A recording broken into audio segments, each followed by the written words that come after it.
What's up, YouTube? Day 26 of the October Horror Movie Challenge. 5 more days to go after this. Just plowing through everything, trying to get this done. I mean, October's just flying by. I already had my Halloween party. It's just crazy how fast this is already going. I mean, we're gonna be going trick or treating in a couple days, so it's just insane how fast this month has gone by. It feels like I just started this. So anyway, got 2 films in today, marching on to 100. I'm still on pace, but I'm starting to fall off, and it's making me nervous. It's the first time in a long time where I'm nervous about hitting 100. So anyway, got 2 films in. First film I'm going to talk about was the pick of the day, and one of the first stinkers of the October Horror Movie Challenge for me. Like, one of the first films that was actually hard for me to watch, and not because of like gore or anything. This movie bored me to tears. This movie was just, I'm not a fan of art house films, and this film felt like an art house film, but like a horror film collabo, and that's 1989's Dr. Caligari.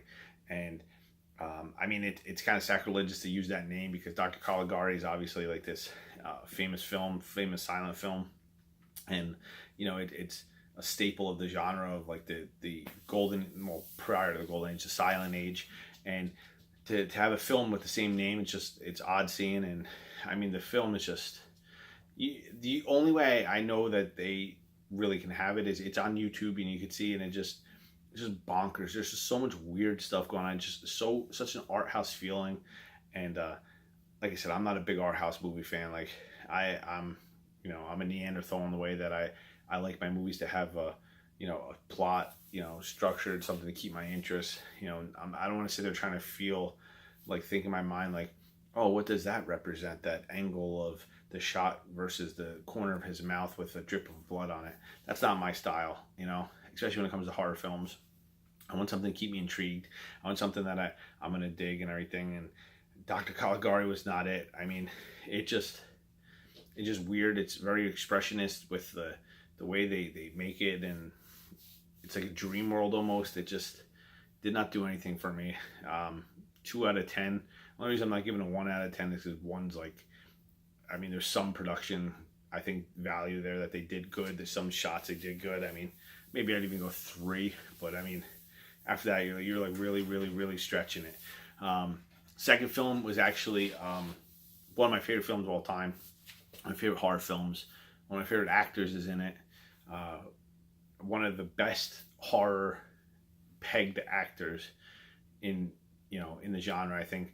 And the movie is Night of Creeps, starring Tom Atkins.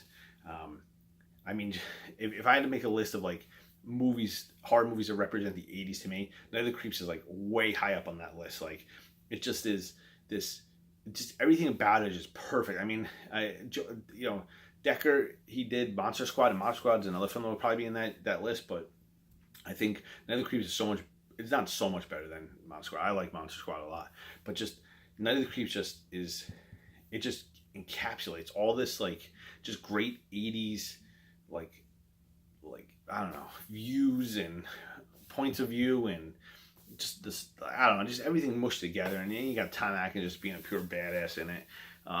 Right on my back wall, I actually have an autographed picture of Tom Atkins, and it's a picture from Night of the Creeps with him holding a shotgun. And I was trying to wear my shirt tag, couldn't find it for some reason. I don't know if I left it at work or something, but my Thrill Me t-shirt. And I just felt like Night of the Creeps is just such an underrated horror movie where like a lot of people don't know. Like, I didn't see it until late. I got a bootleg of it by mistake. I picked up the wrong film. And in the late 90s, I was at a horror convention, maybe early 2000s, and I never seen Night of the Creeps. Like, everybody talked about it, saying like, oh, it's always on Showtime and HBO, but I never saw it back when I was younger. Never saw it in my movie theater. I mean, my movie rental place to pick it up and check it out. So randomly, I went to the convention, picked it up by mistake, and it was one with had both alternate endings on it, with the the one in the Blu-ray with the aliens at the end, and then the other one with I think it was with the dog. I think the dog's a zombie or something.